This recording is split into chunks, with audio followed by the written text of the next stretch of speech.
What am I supposed to do? Next question is from Manisha. We have heard that in our culture there are many ways to boost immunity with the local resources available at home. Could you shed more light on building resistance using home remedies? Well, building up immunity is not going to happen overnight, this we must know. Generally, I believe, for a variety of reasons, looking at the lifestyles, looking at the food patterns, I think this must be checked, this must be medically checked. I think southern Indian people are having a better immune system than a whole lot of other people in the world, simply because of the food patterns and the practices and the weather and various other aspects. You must understand, in a tropical climate, there are more life forms than anywhere else, including microorganisms. The number and the variety of them is very, very high. So living in this land itself, the system becomes more resilient because we are exposed to these things all the time. That is one aspect. Another thing is food, another thing is lifestyles. All these aspects are there. Being farming communities largely, most of us, if not in this generation, in the previous generation, we've all come from farming communities. So people lived on the land, that itself gave them enormous strength. In most other parts of the world, over 80% of the population moved away from farming probably 100 years ago. In India, we've just moved away from the land only in the last 25–30 years ago. This benefit is still there with us. It will not stay with us if if everybody starts living in high-rise apartments without being in contact with the ground and start living like lab rats, protected from everything. Well, our immunity also will go down, but I think we still have this advantage. But right now, what can I do to boost my immunity? As I said, it's not an overnight solution, but in a period of time, you can do this.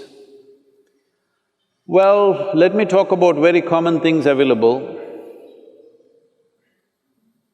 One thing is, I must say this, we are sacred ash people, we're always ash smeared one way or the other. There are different types of ashes, if you know how to use it. I can't go about giving you instructions of this over the on the web, but if you learn to use it properly, it helps. Neem is available almost right across the country except in the mountainous places. Daily consumption of neem leaves. Turmeric is anyway available. Now they are making what is called as nano-turmeric, where the absorption rate is way higher than the normal turmeric, which also greatly enhances your immune system. If you soak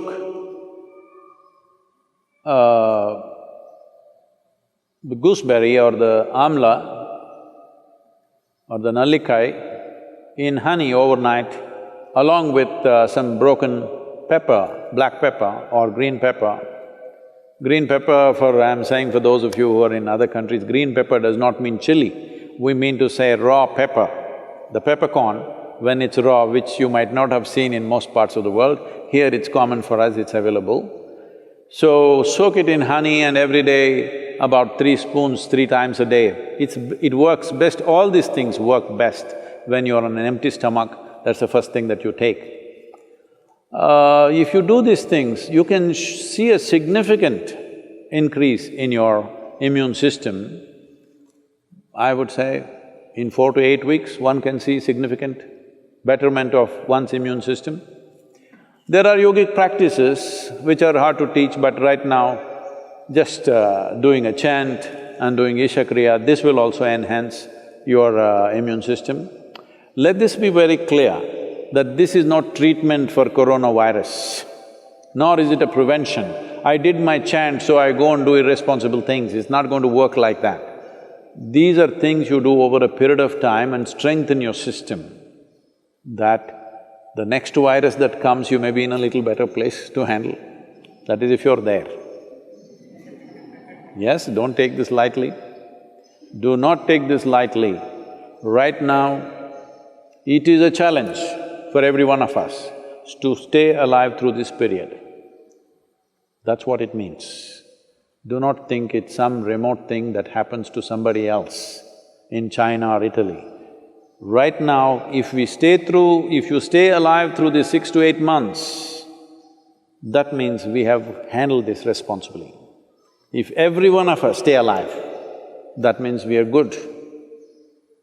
We have lived consciously and responsibly, that's what it means.